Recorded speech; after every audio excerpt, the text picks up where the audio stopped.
Vous êtes commerçant et vous souhaitez acheter le local dans lequel vous exercez votre activité? Attention à cette erreur. Si vous achetez le local avec votre société commerciale, votre SARL par exemple, dans ce cas, attention en cas de dépôt de bilan quand rien ne va plus, car l'immeuble pourrait entrer dans la procédure collective et on pourrait s'en servir pour apurer et rembourser les dettes de la SARL. Car dans ce cas particulier de procédure collective, non seulement vous perdez votre outil de travail, liquidation de la SARL, mais vous perdez aussi votre patrimoine qui était dans la SARL et pas dans une SCI séparée. La solution la plus sécurisante, créer une SCI, Société Civile Immobilière, qui achète le local. C'est une société distincte de votre SARL d'exploitation.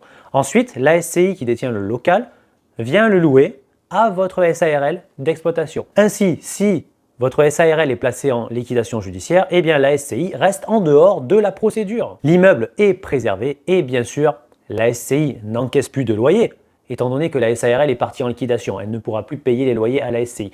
Et la SCI devra peut-être faire face à quelques difficultés de trésorerie momentanées, mais de cette façon, l'immeuble est séparé et préservé. Toutefois, la protection n'est pas absolue. Le tribunal peut étendre la procédure collective à la SCI dans certains cas. Ceci est possible par exemple si la SCI est fictive, c'est-à-dire sans gestion réelle, juste une SCI sur le papier. Par exemple, c'est la SARL, donc la société commerciale, qui paye les remboursements de l'emprunt immobilier de la SCI. Alors que, rappelons-le, on avait créé une SCI à la base pour acheter l'immeuble et c'est donc la SCI qui achète l'immeuble qui doit rembourser les emprunts, pas la SARL. Ensuite, cas de confusion des patrimoines entre la SCI et la SARL. Par exemple, la SCI qui payerait les salaires des salariés de la SARL, alors que ce n'est pas du tout son but à la base, ou la SARL, comme on l'avait dit tout à l'heure, qui paierait les emprunts de la SCI. Les deux croisés, confusion des patrimoines, pas bon.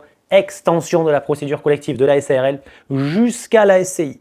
Enfin, la procédure collective pourrait être étendue de la SARL jusqu'à la SCI, ne vous garantissant ainsi plus la protection de votre patrimoine immobilier dans le cas suivant. Facturation de loyers anormaux largement au-dessus des prix du marché.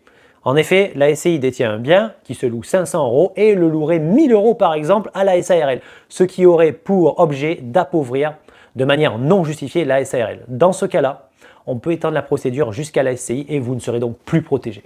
En résumé, la SCI protège l'immeuble à condition d'être indépendante et bien gérée.